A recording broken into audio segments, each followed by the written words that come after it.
ನಾವು ಮಕ್ಳಾಗ್ಬೇಕಂತ ನನ್ನ ಮಗಳನ್ನ ಕರ್ಕೊ ಬಂದಿದ್ದೆ. ಆಗೈತೆ. ಇವಾಗ 4 ತಿಂಗಳಾಗ ನಿಂತೈತೆ. ನಿಮಗೆ ಕೊಟ್ಟಿದ್ರೆ, ನಿಮಗೆ ಹಣ ಕೊಟ್ಟು ನಿಮ್ಗೆ ಯಾರಾದ್ರು ಮೋಸ ಮಾಡಿದರೆ ಕೂಡ ನೀವು ಇವ್ರ ಕಾಟರಮ್ಮನ ಹತ್ರ ಬೇಡ್ಕೊಂಡು ನಾಣ್ಯವನ್ನು ಚಿಪ್ಕಿ ಅಂಟಿಸಿದ್ರೆ ಅದು ನೆರವೇರುತ್ತಂತೆ. ಅಷ್ಟು ರಿಸಲ್ಟ್ ಬಂದಿದ್ದಕ್ಕೆ ಇಷ್ಟು ಜನ ಬರ್ತಾ ಇದ್ದಾರೆ ಇಲ್ಲಿ.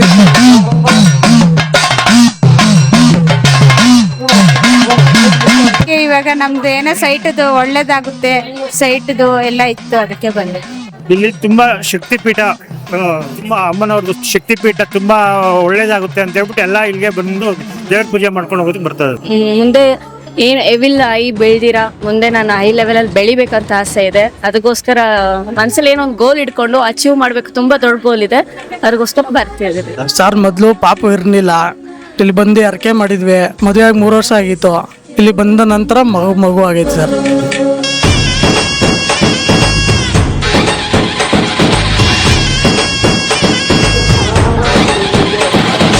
ఇదే కాటేరి అమ్మ గుడికి ఇదే మా రిలేషన్స్ చెప్పారని చెప్పేసి వచ్చాము. ఇక్కడ చాలా బాగుండింది, వాళ్ళకి చాలా అన్ని మంచి జరిగింది చెప్పిన వల్ల మేము కూడా అసలు ఒకసారి గుడికి వచ్చి విజిట్ చేద్దామని వచ్చాము. ఇక్కడ కొబ్బరికాయలు ఇవన్నీ కడుతున్నారు. ఏమైనా మొక్కు ఉంటే అది తీరాలంటే అది అనుకొని కట్టుకుంటే ఖచ్చితంగా నెరవేరద్ది అని చెప్పారు. అలాగే ఇక్కడ అన్ని వచ్చినప్పటి నుంచి అన్ని పాజిటివిటీగా ఉన్న వల్ల మాకు కూడా పాజిటివ్గానే జరుగుతుందని చాలా బాగుంది. ఇంకా చూడాలా, ఇంకా ఫుల్ టెంపుల్ ఇంకా చూడాల. ఇవాళ పెళ్లి రోజు కాబట్టి వచ్చాం. యాక్చువల్గా ఇక్కడ అన్ని వైబ్స్ అని బాగుంది. దేవుడి కాడ వచ్చి ఇక్కడ సరౌండింగ్స్లో అన్నీ చెప్పడం, సో ఒక్కొక్కటి బాగుందన్నమాట. సో వస్తే ఇంకా అన్నీ మంచి జరుగుతుందని మేము వచ్చాం. మా నేబర్స్ మాట, కొలీగ్స్ మాట అని. Thank you so much.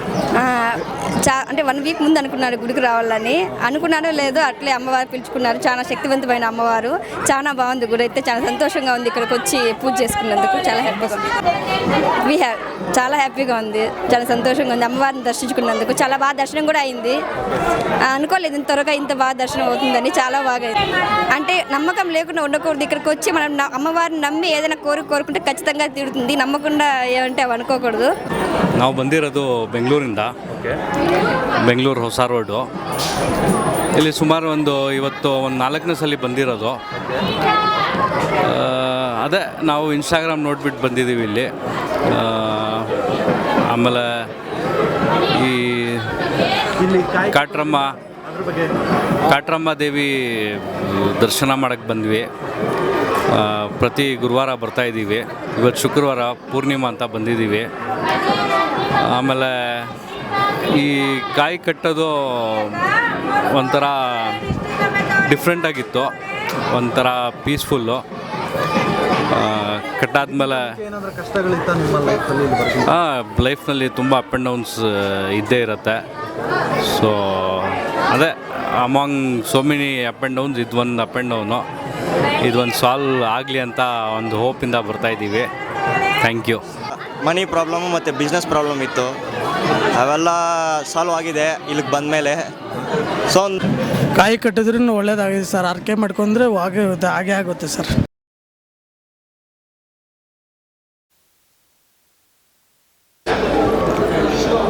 ಪ್ರತಿಯೊಬ್ಬ ವ್ಯಕ್ತಿಯ ಜಾತಕದ ಮೇಲೂ ಕೂಡ ಆ ನವಗ್ರಹಗಳ ಒಂದು ಆಧಿಪತ್ಯ ಅನ್ನೋದಿರುತ್ತೆ. ಯಾವುದಾದ್ರು ಒಂದು ಶುಭ ಗ್ರಹ ಅದು ನಮಗೆ ಶುಭ ಫಲಗಳನ್ನೇ ಕೊಡ್ತಾ ಇದ್ದಾಗ ಆ ಗ್ರಹದಿಂದ ಬರ್ತಕ್ಕಂಥ ಎಲ್ಲ ಶುಭ ಫಲಗಳನ್ನ ನಾವು ಅನುಭವಿಸ್ತೇವೆ. ಒಂದು ವೇಳೆ ಅದೇ ಗ್ರಹ ನೀಚವಾಗೋ ಅಥವಾ ವಕ್ರದೃಷ್ಟಿಯಿಂದ ಅಥವಾ ನಮಗೆ ವ್ಯತಿರಿಕ್ತವಾಗಿ ಮಾರಕವಾದಾಗೋ ಬಾಧಕವಾದಾಗೋ ನಮಗೆ ವ್ಯತಿರಿಕ್ತವಾಗಿರ್ತಕ್ಕಂಥ ಫಲಗಳು ಬರುತ್ತೆ. ಹಾಗಾಗಿ ಪ್ರತಿಯೊಬ್ಬ ವ್ಯಕ್ತಿಯ ಮೇಲೂ ಕೂಡ ಆ ನವಗ್ರಹಗಳ ಪ್ರಭಾವ ಅನ್ನತಕ್ಕಂಥದ್ದು 100ಕ್ಕೆ 100 ಭಾಗ ಇದ್ದೇ ಇರುತ್ತೆ. ಅಂಥ ಸಂದರ್ಭದಲ್ಲಿ ಆ ಯಾವುದಾದ್ರು ಗ್ರಹಗಳು ನಮಗೆ ಮಾರಕವಾಗಿ ಬಾಧಕವಾಗಿ ಆದಾಗ ಜ್ಯೋತಿಷ್ಯ ಪಂಡಿತರು ಹೇಳ್ತಕ್ಕಂಥ ವಿಚಾರ ಏನಪ್ಪ ಅಂತಂತಂದರೆ, ನೀವು ನವಗ್ರಹ ಪೂಜೆ ಮಾಡಿ ಅಥವಾ ನವಗ್ರಹ ಜಪ ಮಾಡಿ ಅಥವಾ ನವಧಾನ್ಯಗಳನ್ನು ದಾನ ಮಾಡಿ ಅಂತ ಹೇಳ್ತಾರೆ. ಅದರ ಜೊತೆಗೆ ಈ ಕ್ಷೇತ್ರದಲ್ಲಿ ವಿಶೇಷವಾಗಿ ಆ ಒಂದು ಪವಿತ್ರವಾಗಿರ್ತಕ್ಕಂಥ ಪಂಚ ಗವ್ಯಗಳಿಂದ ಮಾಡತಕ್ಕಂಥ ದೀಪದ ಮೇಲೆ ಆ ನವಗ್ರಹಗಳ ಚಿಹ್ನೆಗಳು ಇದ್ದು ಆ ನವಗ್ರಹಗಳಿಗೂ ಆರಾಧನೆಯನ್ನು ಮಾಡಿ ಆ ನವಗ್ರಹ ಒಂದು ದೀಪದ ಮೇಲೆ ದೀಪಾರಾಧನೆಯನ್ನು ಮಾಡೋದರಿಂದ ಆ ನವಗ್ರಹಗಳ ಅನುಗ್ರಹದೊಂದಿಗೆ ಸದಾಶಿವನಾಗಿರ್ತಕ್ಕಂಥ ಮೃತ್ಯುಂಜಯನಾಗಿರ್ತಕ್ಕಂಥ ಆ ಪರಮೇಶ್ವರನ ತ್ರಿಶೂಲ ಮುದ್ರೆಯೂ ಇದ್ದು ಇದನ್ನು ದೀಪಾರಾಧನೆ ಮಾಡೋದರಿಂದ ಆ ಮೃತ್ಯುಂಜಯನ ಅನುಗ್ರಹವೂ ಕೂಡ ಭಕ್ತಾದಿಗಳಿಗೆ ಸಿದ್ಧಿ ಉಂಟಾಗುತ್ತೆ. ಓಂ ಶ್ರೀಮಾತ್ರೇ ನಮಃ. ಸರ್ವಮಂಗಳ ಮಾಂಗಲ್ಯೆ ಶಿವೆ ಸರ್ವಾರ್ಥ ಸಾಧಿಕೆ ಶರಣ್ಯೇ ತ್ರ್ಯಂಬಿಕೆ ದೇವಿ ನಾರಾಯಣಿ ನಮೋಸ್ತುತೆ. ಶ್ರೀ ಜಗದಂಬಿಕಾಯೇ ನಮಃ. ಭಗವದ್ ಬಂಧುಗಳೇ, ಇಂದು ನಾವು ಪವಿತ್ರವಾಗಿರ್ತಕ್ಕಂತಹ ಅತ್ಯಂತ ಸುಪ್ರಸಿದ್ಧವಾಗಿರ್ತಕ್ಕಂಥ ಶಕ್ತಿ ಆರಾಧನೆಗೆ ಕೇಂದ್ರವಾಗಿರ್ತಕ್ಕಂತಹ ಕಂಬಳೀಪುರ ಅಮ್ಮ ಶಕ್ತಿಪೀಠದಲ್ಲಿದ್ದೇವೆ. ಇಲ್ಲಿ ವಿಶೇಷವಾಗಿರ್ತಕ್ಕಂಥ ದೀಪಾರಾಧನೆ ತುಂಬ ಪ್ರಾಶಸ್ತ್ಯವನ್ನು ಪಡೆದುಕೊಂಡಿದೆ. ಹೇಗಪ್ಪ ಅಂತಂದರೆ, ಸಾಮಾನ್ಯವಾಗಿ ದೀಪವನ್ನು ಪಂಚಲೋಹದ ದೀಪದಲ್ಲೋ ಹಿತ್ತಾಳೆಯ ದೀಪದಲ್ಲೋ ಅಥವಾ ಮಣ್ಣಿನ ದೀಪದಲ್ಲೋ ಹಚ್ಚೋದು ನಾವು ತುಂಬ ಸ್ಥಳದಲ್ಲಿ ನೋಡಿರ್ತೀವಿ. ಆದರೆ ಇಲ್ಲಿ ನಮ್ಮ ಭಾರತೀಯ ದೇಶೀಯ ತಳಿಯ ನಾಟಿ ಹಸುಗಳ ಸಗಣಿಯಿಂದ ಮಾಡಿರ್ತಕ್ಕಂಥ ದೀಪವನ್ನು ಇಲ್ಲಿ ಹಚ್ಚತಕ್ಕಂಥದ್ದು ವಿಶೇಷ.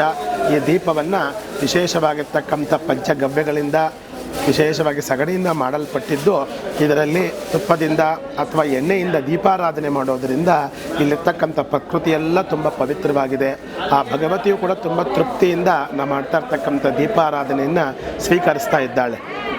ಶಾಂತಿ ಮಂತ್ರಗಳಲ್ಲಿ ಹೇಳೋ ಪ್ರಕಾರ ಅಸತೋಮ ಸದ್ಗಮಯ, ತಮಸೋಮ ಜ್ಯೋತಿರ್ಗಮಯ, ಮೃತ್ಯೋರ್ಮ ಅಮೃತಂಗಮಯ. ಅಂದರೆ ಮೃತ್ಯುವಿನಿಂದ ಅಮೃತದೆಡೆಗೆ, ಕತ್ತಲಿಂದ ಬೆಳಕಡೆಗೆ ಕರ್ಕೊಂಡು ಹೋಗ್ತಕ್ಕಂಥದ್ದು ದೀಪ. ಅಂಥ ದೀಪವನ್ನು ಪವಿತ್ರವಾಗಿ ಅಂಥ ಗೋಮಯದಲ್ಲಿ ಮಾಡಿರ್ತಕ್ಕಂಥ ದೀಪದಿಂದ ಅಮ್ಮನವರಿಗೆ ನಾವು ಆರಾಧನೆ ಮಾಡೋದರಿಂದ ಅಮ್ಮನವರ ಪರಿಪೂರ್ಣ ಅನುಗ್ರಹ ಉಂಟಾಗೋದ್ರ ಜೊತೆಯಾಗಿ ನಮ್ಮ ಪರ್ಯಾವರಣ ಸಂರಕ್ಷಣೆಯೂ ಕೂಡ ಆಗುತ್ತೆ. ಹಾಗಾಗಿ ಎಲ್ಲ ಭಕ್ತಾದಿಗಳು ಕೂಡ ಈ ಪವಿತ್ರವಾಗಿರ್ತಕ್ಕಂತಹ ಗೋಮಯದಿಂದ ಮಾಡಿರ್ತಕ್ಕಂಥ ದೀಪದಲ್ಲಿ ನವಗ್ರಹ ಮುದ್ರೆಗಳಿರ್ತಕ್ಕಂಥ ಈ ದೀಪದಿಂದ ಅಮ್ಮನವರಿಗೆ ಆರಾಧನೆ ಮಾಡೋದರಿಂದ ಎಲ್ಲ ಗ್ರಹದೋಷ ನಿವಾರಣೆಯೊಂದಿಗೆ ಅವರ ಮನಸ್ಸಲ್ಲಿರ್ತಕ್ಕಂತಹ ಒಂದು ಕಾಮನೆಗಳು ಅಮ್ಮನವರು ಪರಿಪೂರ್ಣವಾಗಿ ಈಡೇರಿಸ್ತಾರೆ ಅಂತ ಹೇಳ್ತಾ ಎಲ್ಲರಿಗೂ ಅಮ್ಮನವರು ಒಳ್ಳೆಯದು ಮಾಡಲಿ. ಓಂ ಶ್ರೀಮಾತ್ರೇ ನಮಃ.